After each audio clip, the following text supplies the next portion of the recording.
아멘. 할렐루야. 아멘. 오늘은 성찬식 주일입니다. 말씀과 성찬식을 통하여 큰 은혜 받는 저와 여러분 되기를 주 예수님의 이름으로 축복합니다. 아멘. 데살로니가 전서와 데살로니가 후서의 주제는 준비하면서 살라입니다. 주님 오실 때가 심히 가까우니 주님의 재림이 임할 때에 부끄럼 당하지 않도록 준비하면서 살아라. 이게 데살로니가서를 통해서 성도에게 주시는 말씀입니다. 지금은 사도 바울이 이 편지를 썼을 때가 2000년 전이라면 주님 오실 때가 더 가까워졌습니다. 심히 가까운 때입니다. 준비하면서 살라고 주신 이 말씀들을 마음판에 새기고 이 말씀대로 살아가는 은혜가 있기를 주 예수님의 이름으로 축복합니다. 아멘. 먼저는 데살로니가전서 4장 3절입니다.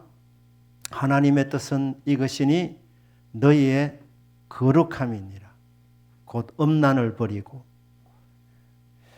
구원받은 성도들에게 기대하시는 삶의 모습은 거룩한 삶입니다. 거룩하게 산다는 것은 무엇입니까? 음란을 버리는 생활입니다. 각각 거룩함과 존귀함으로 자기 아내를 대하고 하나님을 모르는 이방 사람들과 같이 세욕을 따르지 말고 이 일에 분수를 넘어 형제를 해하지 말라. 세상 사람들은 무엇 때문에 삽니까? 돈 벌기 위해 산다? 아닙니다. 돈 벌어서 즐기려고 사는 것입니다. 향락을 위해서 사는 것입니다. 육신의 쾌락을 쫓아서 따라가는 삶입니다. 그런데 하나님 모르는 사람들은 그렇게 살 수 있다는 거예요. 쾌락을 쫓아갑니다. 향락을 쫓아갑니다. 정욕을 쫓아서 삽니다. 하지만 성도는 탐욕을 따라 사는 삶이 아닙니다. 음란을 버려야 합니다. 지금 이 시대가 주님 오실 때가 심히 가까운 말세 중에 말세, 그래서 말세 치말이라고 합니다. 이 시대에 최고의 헌신은 거룩하게 사는 것입니다. 세욕을 쫓지 않고 그 육신의 정욕을 예수의 이름으로 꺾고 음란을 버리고 거룩하게 사는 것입니다. 성도는 주님이 요구하시면 목숨도 내어놓기를 원하는데 그래서 순교자적인 그런 자세를 가지고 살아가지 않습니까?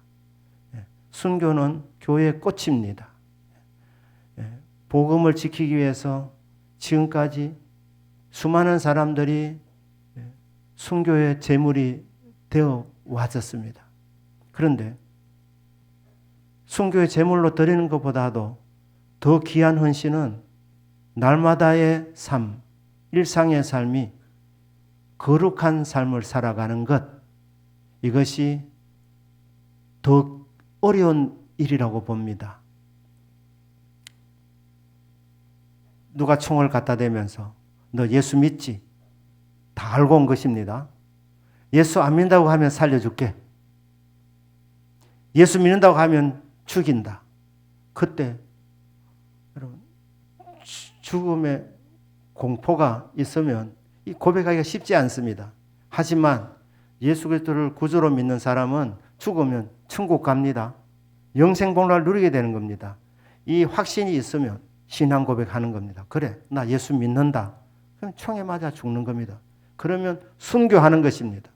그런데 그 순교는 그 죽음의 공포를 믿음으로 잠깐 견디면 되는 겁니다. 하지만 날마다 거룩하게 사는 것은 이게 정말 쉽지 않습니다. 왜냐하면 이 세태가 악하고 음란하기 때문에 이 악하고 음란한 세대 가운데서 거룩하게 사는 것은 쉽지 않습니다. 순교의 각오를 갖고 살아가는 사람들이 날마다 거룩하게 살아갈 수 있다는 것입니다. 우리나라도 굉장히 엄난합니다. 영화 제목 중에 바람난 가족이라는 영화 제목이 있었습니다. 아시는 분도 있는 것 같습니다. 바람난 가족. 그 영화가 나오고 어떤 신문에서 사설이 실렸는데 시작 이래 합니다. 큰일 났다. 대한민국 전체에 엄풍이 불고 있다. 엄난한 바람이 불고 있다는 거예요. 엄난한 바람. 그래서 이런 영화가 나오는 것은 이 엄난한 세태를 반영하는 것이고 또 이런 영화가 나옴으로 인해서 더욱 엄난하게 될 것이니 엄난을 조장하는 영화이니 심히 걱정스럽다. 이런 논조로 글을 써나가고 있는 것을 읽은 적이 있습니다. 엄난합니다. 엄난한 가정입니다. 남편이 엄난하고 아내가 엄난합니다. 남편이 바람을 피웁니다. 제가 피우십니다 그걸 하는데 그거는 종대만 안 해도 될 것 같습니다. 바람을 피웁니다. 아내가 모를 것 같으냐? 압니다. 아내는 영감의 사람이기보다는 육감의 사람이기 때문에 잘 압니다. 그래서 복수하기 위해서 맞바람을 또 피웁니다. 그래서 부부가 엄난하고 그것을 보고 자라난 아이들이 엄난한 거예요. 가르쳐주지 않아도 엄난합니다. 할아버지, 할머니도 엄난한 거예요. 할아버지, 할머니인데요. 가능합니다. 그래서 총체적 바람이 난 가족이라. 그래서 바람난 가족이랍니다. 오늘 산부 예배 드리시는 중에 몰래 바람 피우시는 분이 있으시다면 바람 피우지 마시기를 예수님 이름으로 축복합니다. 대동교회는 없을 줄 압니다. 그래도 혹시나 하는 마음으로 노파심이라 그럽니다. 그래서 말합니다. 남자가 바람을 피우면 가정의 행복이 깨어집니다. 이혼하기도 합니다. 그러면 아이들이 큰 상처를 받습니다.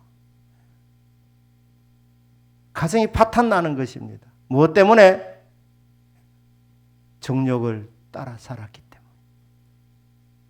엄난을 따라갔기 때문에.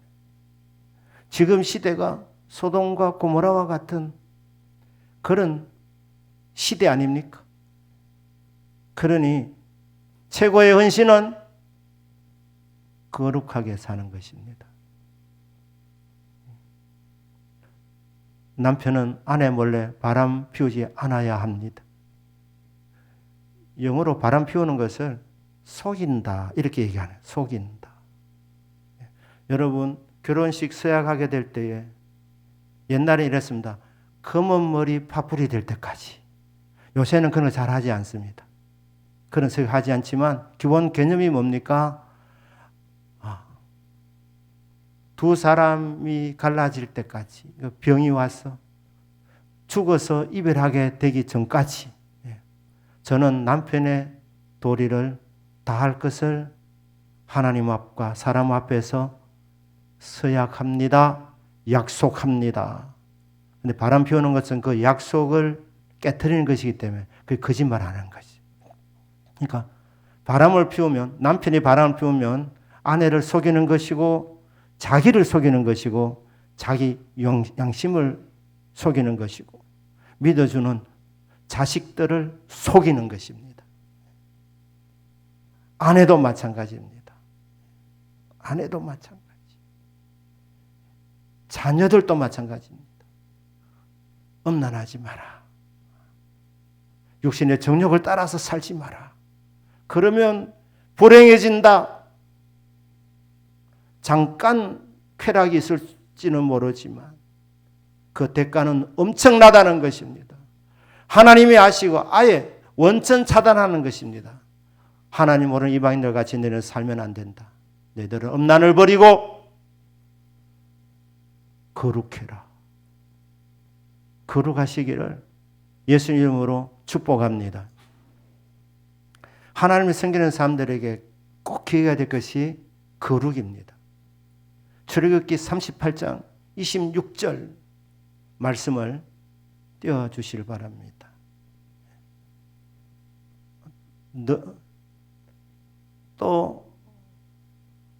너는 또 순금으로 패를 만들어 도장을 새기는 법으로 새기되 그것을 그 앞에 새기되 그 위에 새기되 여호와께 성결이라 쓰고, 이 글자 뜰째가 되는데 아직 안 뜨는 거예요. 자, 그러니까 모세에게 명령을 내렸습니다. 무슨 명령입니까? 제사장들이 성소 안으로 들어가, 구약시대 때는 성소 안에 아무나 못 들어갔습니다. 제사장들만 들어갈 수 있었습니다. 제사장이 주는 지침면 너는 또 순금으로 패를 만들어라는 거예요. 패를. 그 도장을 새기는 법으로 그 위에 새기되 여호와께 성결, 이렇게 글자를 도장 파듯이 새기라는 거예요. 잘안 새기면 글자가 희미해지니까 이거는 너무나도 소중한 하나님의 명령이기 때문에 하나님은 거룩하신 하나님이십니다. 성도가 거룩을 잃어버리면 다 잃어버리는 것입니다. 다 잃어버리고 하나님과의 교제도 끊어지기 때문에 성소에서 하나님과 교제를 하려면 거룩해야 되는 것입니다. 그러면 이 성막으로 들어오게 될 때에, 성전으로 들어오게 될 때 입구에 보면 번제단이 있습니다. 그 번제단에 짐승을 잡습니다. 피를 뿌립니다. 이 예배를 인도하는 제사장도 죄인이고 이스라엘 백성 전부가 다 죄인이기 때문에 그 죄를 용서받아야 하나님과의 교제가 회복되기 때문에 성전에 들어오면 제일 먼저 하는 일이 뭡니까?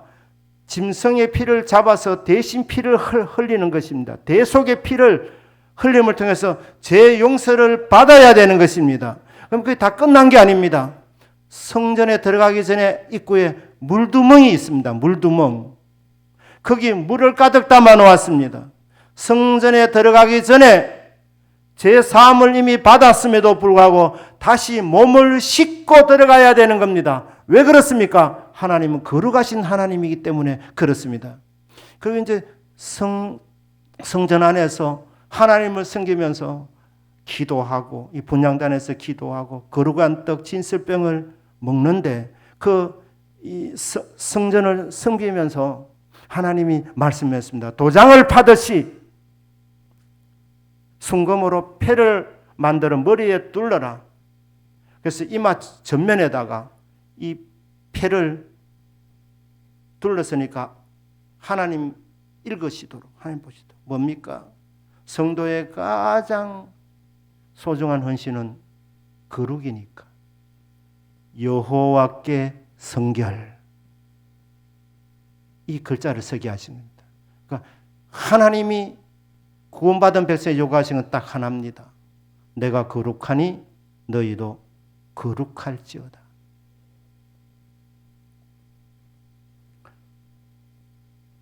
바람 피우시는 분이 계시면 오늘부로 끊으시기를 바랍니다.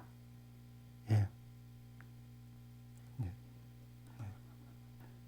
그리고 또 다음 승산치 때까지 또 죄 짓고 그때 또 회개하면 되지. 그게 아니고 그리고는 아예 끊으십시오. 끊으십시오. 그래야지 여러분 불행하지 않습니다. 행복합니다. 하나님이 복을 주십니다. 믿으십니까? 하나님이 우리에게 거룩을 명령하시는 이유가 또 있습니다. 디모데후서 2장 20절 21절입니다.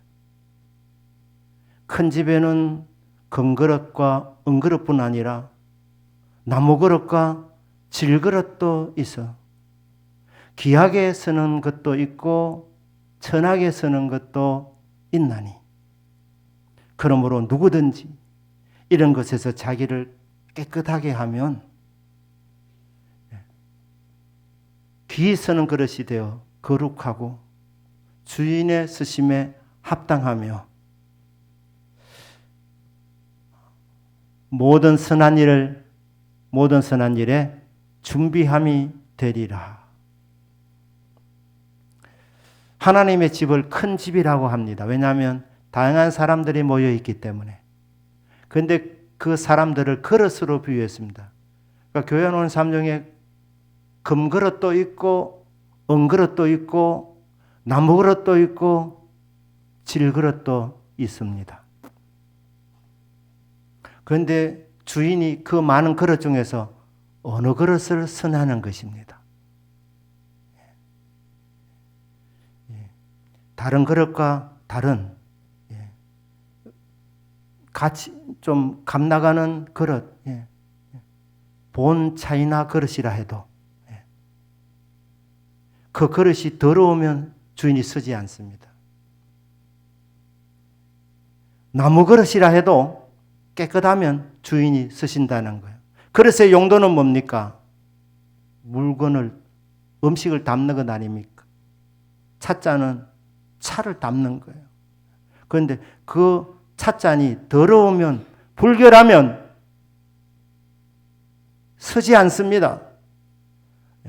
큰 그릇이든 작은 그릇이든 금그릇이든 은그릇이든 불결하면 주인이 쓰지 않습니다. 하나님이 거룩하라고 하시는 것은 우리를 쓰시기 위해서 거룩하라고 하시는 겁니다. 주님 앞에 서임받는 인생이 복된 인생 아닙니까? 아무리 재주가 많고 능력이 탁월하다 하더라도 하나님이 안 쓰시면 그냥 살다가 가는 것입니다. 은사가 탁월하고 재주가 정말 뛰어난데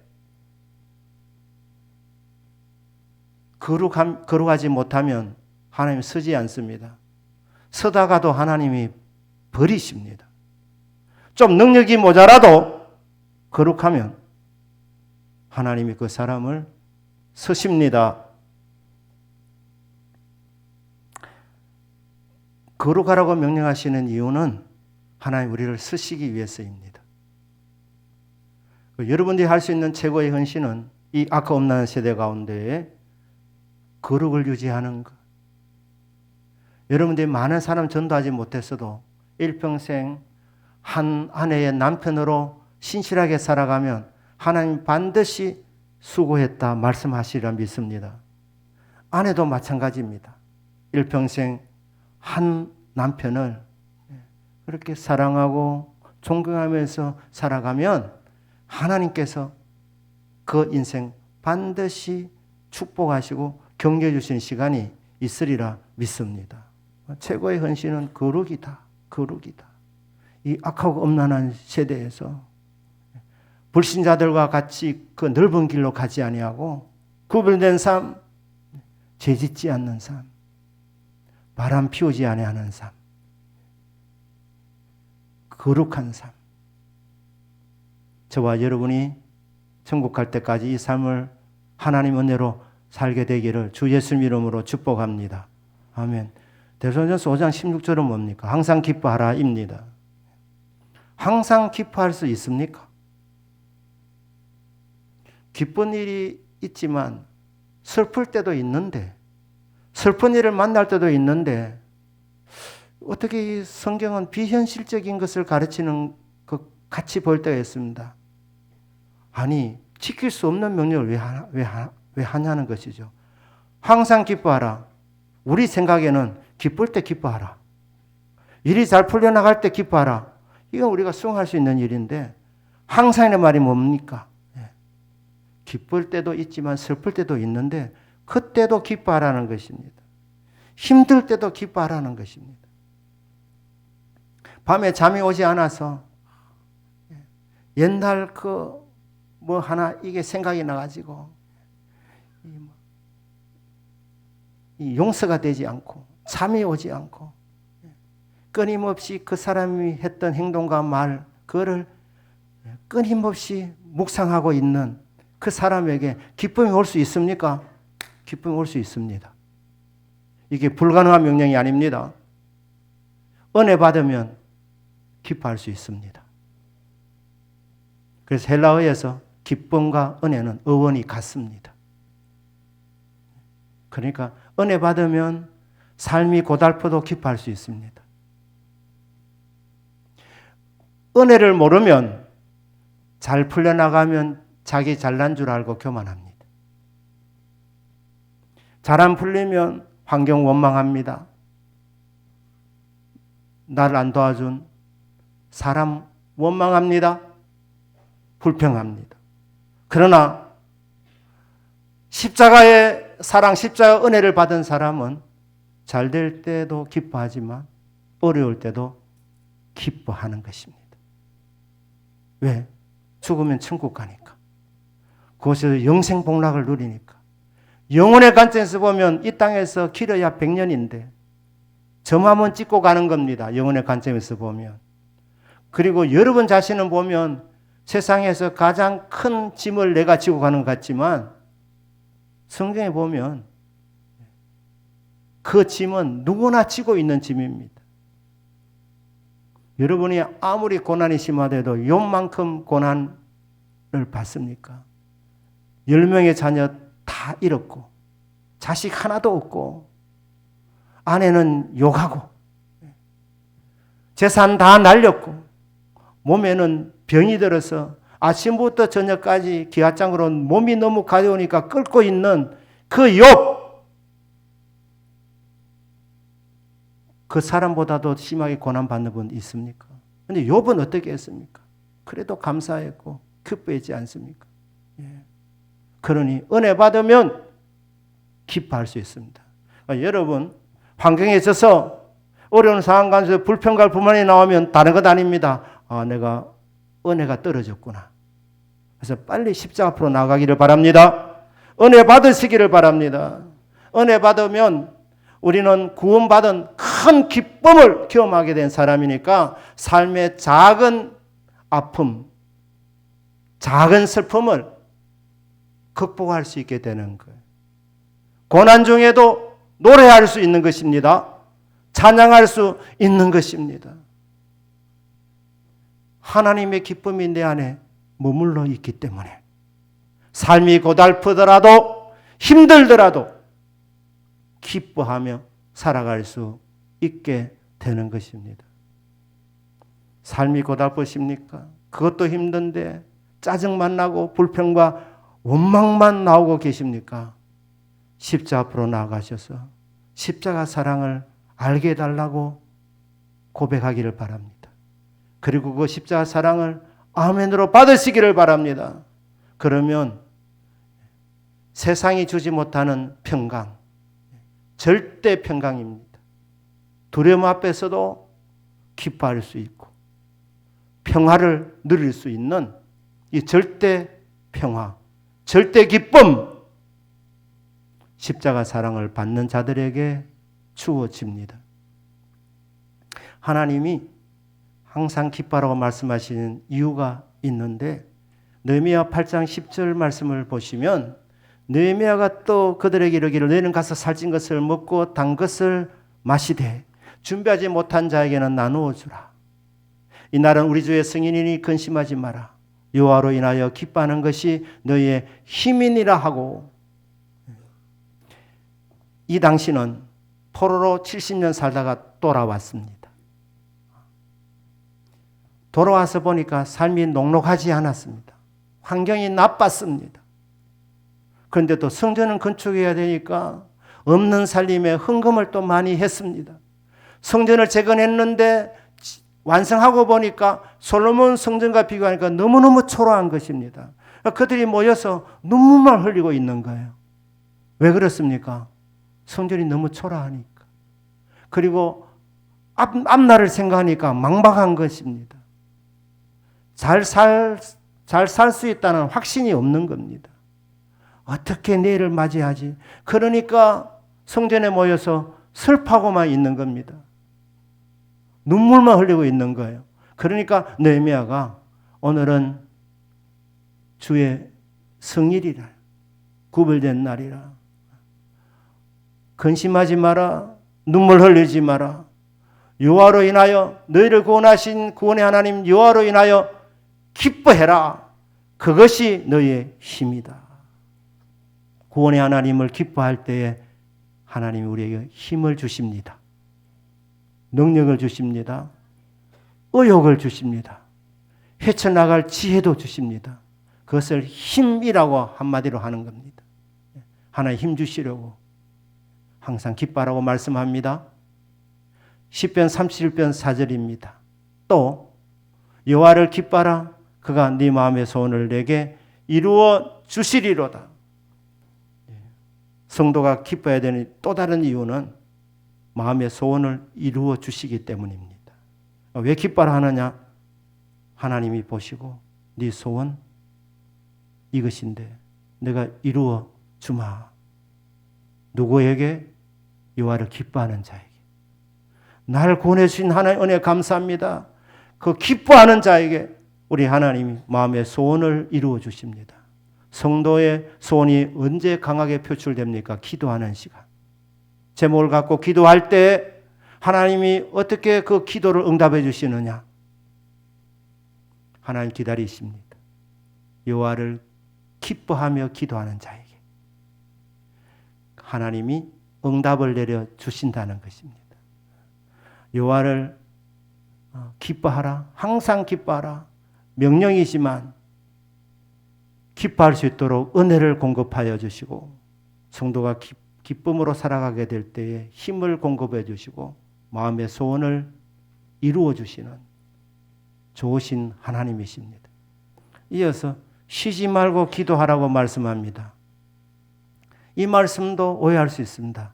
밥도 먹지 말라는 말이가, 잠도 자지 말라는 말이가, 하루 24시간 기도만 하라는 말인가, 직장도 가지 말라는 말인가? 그 말은 아닙니다. 가정생활도 하고 직장생활도 하고 식사도 하시고 하루 3끼 꼬박꼬박 드시고 간식까지 드시고 그리고 할 거 다 하라는 거예요. 잠도 자라고 합니다. 주무시랍니다. 남는 시간 가운데서 할 수만 있으면 시간을 더 많이 내라는 거예요. 무슨 시간? 기도하는 시간. 마치 쉬지 않고 기도하는 것처럼. 꿈속에서도 내 영이 끊임없이 기도는 하고 있습니다만은 그래도 불구하고 사회생활도 다 하지만 남은 시간 가운데서 그래도 기도 시간을 더 늘리라는 거예요. 기도를 많이 하라는 것이죠.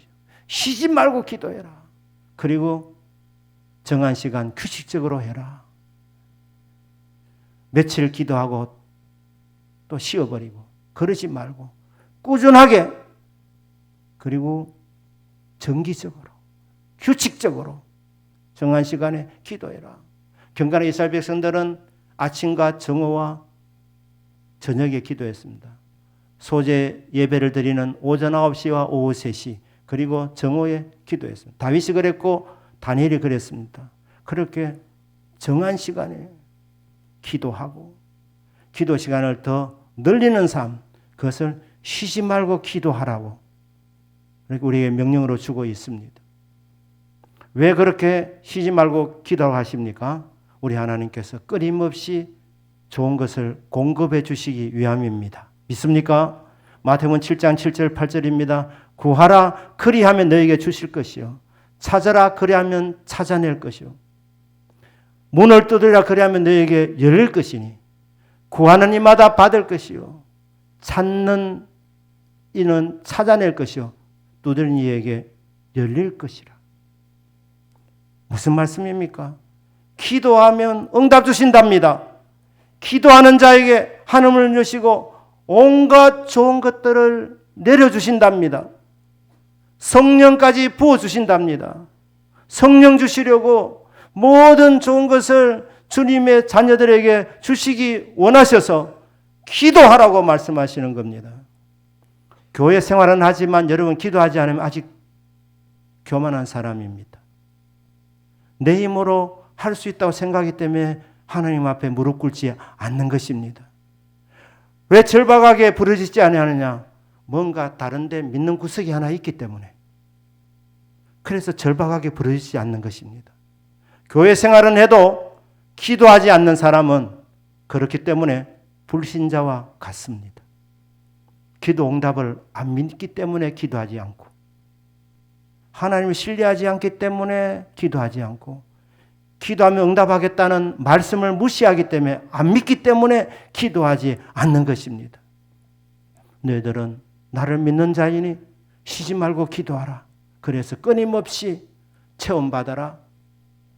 끊임없이 좋은 것을 공급받아라. 좋은 것을 주시려고 우리에게 쉬지 말고 기도하라고 말씀합니다. 기도에 욕심을 더욱 내시는 저와 여러분 되기를 주 예수 이름으로 축복합니다. 아멘. 마지막 18절 말씀입니다. 범사에 감사하라. 16절은 항상 어느 때든지 기뻐하라. 그리고 범사는 모든 일입니다. 여기도 기쁜 일, 슬픈 일, 좋은 일, 나쁜 일. 살다 보면 아플 때도 있습니다. 건강할 때만 감사할 것이 아니라 병이 올 때도 감사, 학교 갈 때도 감사, 불합격 통지를 받을 때도 감사, 모든 일에 감사하라. 그렇게 말씀합니다. 왜 모든 일에 감사라고 합니까? 순종하면 되지만 말씀 보면 이유가 있습니다. 로마서 8장 28절입니다. 우리가 알거니와, 이 알면 체험적인 알미입니다. 우리가 체험하고 있는 사실인데 하나님을 사랑하는 자 곧 그의 뜻대로 부르심을 입은 자들에게는 모든 것이 합력하여 선을 이루느니라. 하나님께서는 우리의 삶에 좋은 것뿐 아니라 나쁜 것까지도 다 종합해가지고 선을 만들어내시는 좋으신 하나님입니다. 내 삶은 이제 끝났구나. 불가능한 상황 가운데서도 하나님은 거기서 선을 만들어내시는 전능하신 하나님입니다. 하나님께는 불가능한 일이 없습니다. 그러니 좌절하지 마라, 실망하지 마라, 낙심하지 마라. 무슨 일을 만나든지 감사해라. 이유는 하나님은 합력해서 선을 이루시는 분이시기 때문이다. 그래서 믿고 감사하는 겁니다. 지난날 베푸신 은혜 감사하고, 응답도 감사하지만 물리치신 것도 감사하고, 좋은 것도 감사하지만, 아름다운 경치를 보고 장미꽃 보고 감사하지만 장미꽃 있는 가시도 감사. 전부 감사하는 거예요. 그렇게 감사할 때 하나님께서는 하나님 일을 하시는데 합력하여 선을 이룬 줄로 믿습니다. 이것이 무엇이겠습니까? 짧게는 5장 18절 범사에 감사하라 이것이고, 5장 16절 17절을 보태면 항상 기뻐하고 쉬지 말고 기도하고 범사에 감사하는 이것이 하나님의 뜻입니다. 4장 3절까지 보태면 거룩하게 살아가는 것이 우리를 향하신 하나님의 뜻입니다. 데살로니가전서 전체가 우리를 향한 하나님의 뜻이 나타나 있습니다. 5장 19절 뭡니까? 성령을 소멸치 마라. 이것도 하나님 뜻입니다. 예언을 멸시하지 마라. 예언의 말씀이 하나님의 말씀을 우습게 여기지 마라. 이것도 하나님의 뜻입니다. 범사해하려 좋은 것을 취해라. 이것도 하나님의 뜻입니다. 악은 어떤 모양이라도 버려라. 이것도 하나님의 뜻입니다. 한 구절 한 구절이 하나님 뜻이고, 데살로니가전서 전체가 하나님 뜻이고, 성경 전체가 우리를 향하신 하나님의 뜻입니다. 하나님 뜻대로 살기를 축복합니다. 명령으로 하면 되는데 제가 설명까지 했습니다. 그 이유를. 그러니까 명령에 그대로 순종하기를 바랍니다. 그런데 이 명령에 순종하면 되는데 안 할까 싶어서 마지막에 바울이 뭐라고 합니까? 이것이 늘 향한 하나님의 뜻이랍니다. 우리 아버지 하나님의 뜻이랍니다. 제가 주례를 하게 되면 주례사를 하지 않습니까? 그리고 마지막에는 신랑 신부 세가정 행전을 하게 될 때 그 직전에 신랑 신부의 이 팔짱을 끼워줍니다. 제가. 그리고 그때 하는 말이 있습니다. 신랑에게는 신부를 일평생 이 신부 한 사람만 사랑해라. 그러면 신랑이 예 그럽니다. 신부는 말합니다. 일평생 남편을 존경해라. 남편이 자기밖에 뭐 일평생 사랑하면 존경하게 되어져 있습니다. 사랑과 존경. 그리고 마지막은 제가 정말 앞에 있는 말도 시간이 아까우면 마지막 하는 말입니다. 이 주례자의 뜻입니다. 행복해라. 이겁니다. 신랑 신부에게 일평생 행복하게 살아라. 이게 정말 주례자의 마음입니다. 행복하게 살았으면 좋겠다. 하나님 아버지의 뜻은, 우리를 향하신 하나님 아버지의 뜻은 무엇이겠습니까? 천국 가기 전에 이 땅에 살아가는 우리들, 환난 많은 이 세상 가운데서 성도들이 잘 살기를 원하십니다. 잘 되기를 원하십니다. 행복하기를 원하십니다. 그래서 행복하게 살도록 유언과 같이 우리에게 당부해 주시는 이 말씀이 여기 명령의 말씀으로 나와 있습니다. 거룩하게 살아라. 그거는 너를 위한 것이다. 항상 기뻐해라. 쉬지 말고 기도해라. 범사에 감사해라. 네 행복을 위하여. 이 험한 세상에서 잘 사는 방법이다. 믿음으로 이 말씀을 순종해서 부디 행복하기를 원한다. 사는 여러분, 부디 행복하시기를 주 예수님 이름으로 축복합니다. 아멘. 기도하겠습니다.